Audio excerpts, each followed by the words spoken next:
भएका सन्तान पैसाका पछाडि दौडिए, धन सम्पत्ति मणि माणिक्य सुन चाँदी मेरो सर्वे सर्वा हो भन्ठाने, धन सम्पत्तिको अगाडि आमा बाबाको मायालाई लत्याइदिए, आमा र बाबाको ममतालाई बुझ्न सकेनन् अनि ती सन्तानले आमा र बाबालाई लिएर वृद्ध आश्रममा राखिदिए। हाम्रो सनातन संस्कृतिले आमा र बाबालाई भगवानको स्वरूप मानेको छ। 2 अक्षरको आमा र 2 अक्षरको बाबा नै 4 अक्षरका भगवान हुन्।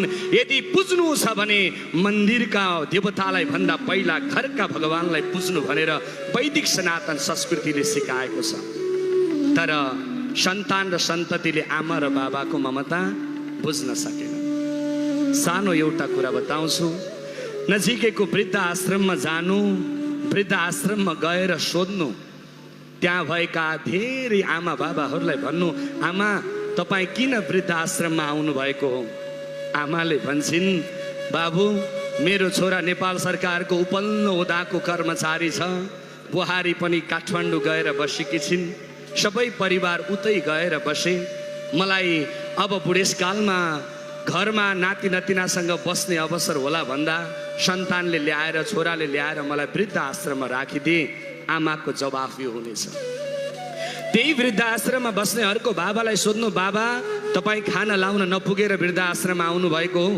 बाबाले भन्छन्, होइन, मलाई मेरो सन्तानले ठुलो कर्मचारी छ, अहिले विदेशमा बस्छ, मेरो सन्तानले मलाई वृद्ध आश्रममा ल्याएर राखिदियो, उसलाई मसँग समय छैन मसँग बस्ने भनेर। त्यस्ता कयौँ आमा बाबाहरूलाई सोध्नु, आफ्नै आफ्नै कहानी छ।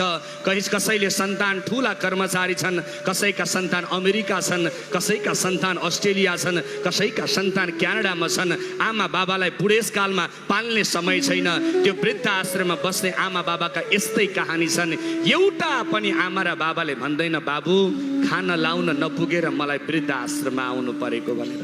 मेरो छोराले घरमा कुटो कोदालो गर्छ, हलो जोत्छ, साँझ बिहान केखाउँ केलाउँ हुन्छ र मलाई खाना नपुगेर छोरोले वृद्ध आश्रम ल्याएको भनेर एउटा पनि आमा बाबाले भन्दैनन्। त्यो वृद्ध आश्रममा त्यस्ता आमा बाबा बस्छन् जो करोडमा खेल्छन्, आमा र बाबालाई रोडमा ल्याएर राखिदिएका छन्, वृद्ध आश्रममा राखिदिएका छन्। त्यसैले म निवेदन गर्छु, सबै सन्ततिलाई आग्रह गर्छु, यहाँहरूले साँच्चीकै बाहिर आदर्शका कुरा गर्नु पूर्व हाम्रो वैदिक सनातन धर्मले आमा बाबालाई भगवान मान, आमा बाबालाई पूज भनेर भनेको छ, आमा बाबाको ममतालाई पूज भनेको छ।